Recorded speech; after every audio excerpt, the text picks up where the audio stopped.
to what they do, and they just try and pound it all game. Huge respect to that team.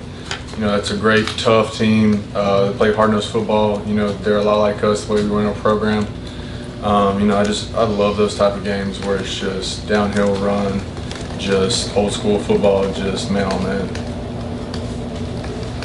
Chaz, Jalen had 8 pressures last week against Kentucky and made life really difficult for them. What's been your thoughts on just the way he started the season? He's starting off fast. You've seen it ever since his freshman year. He has that get off, he has speed, and he has that ability to dip and get under blockers. It's just really hard to block him. He's got all the traits and everything to, be a world-class rusher. So. Yeah, how do you think Brock Vandegrift played, and just say anything to him after the game? Yeah, he played his butt off. He had a bunch of rushing yards on us. He did a great job of scrambling when we covered up receivers downfield. He did a great job on pulling and reading our defense when they were in read options a lot. I talked to him after the game. Obviously, it was a tough loss for them. It was a close loss. Didn't talk too much. Let him have his space and talk to him after that. Chaz, Trevor was just up here and he mentioned that he addressed the team at some point before his suspension, I guess, and after his arrest. I don't know when exactly that was, but can you kind of explain what his message was and kind of how the team's reception to it was, given everything that the team has been through the last few years? His message was, don't be like him in that way that he didn't rely on teammates that night. We always say be our brother's keepers on, Friday nights, Saturday nights after the games.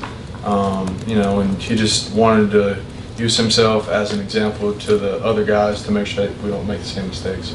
And is it disappointing when you see a teammate like Daniel Harris kind of have a slip up like that, after the fact, even though this message has continued on and on from the coaches and staff and everyone?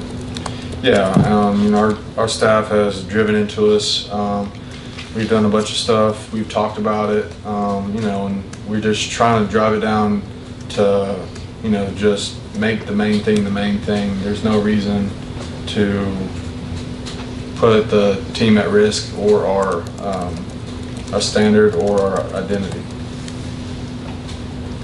Chaz, when Coach Smart was in here, he was talking about, the importance of improvement during this bye week. When you look at you guys on defense, what do you want to see improvement on over these next few days? I think one thing that we always want to see improvement on is depth. We always need depth. It's SEC ball. This is a long road we have. It's a long schedule. It's a hard schedule. So we need depth. We need younger guys to step up. We need guys to fill in positions that, football isn't, you can't predict when people are going to go down. We need depth at every single position. We're trying to preach that to the young guys right now that they need to get ready now. It's not time for them to wait till next year. What kind of response have you seen at this point in the week from the offensive line now that Tate's out and working his way back from injury? I think Micah has always worked hard. That interior line we have is, first off, huge, powerful, and fast. I don't think it was any change. It's just how they work every single day, and he just has to step into that role and prepare like it's, every single game week. So.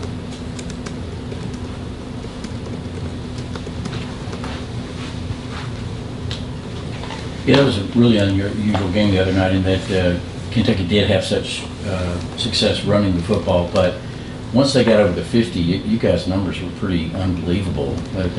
So it was kind of different, but it was the same in that you kept them out of the end zone. What was the takeaway on that part of the game of just keeping him out of the end zone, and what changed once they got over the 50?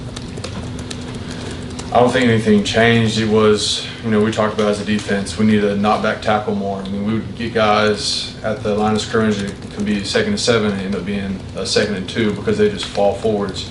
And we talked about it. Our tackling was not where it needed to be during the game. We had way too many missed tackles.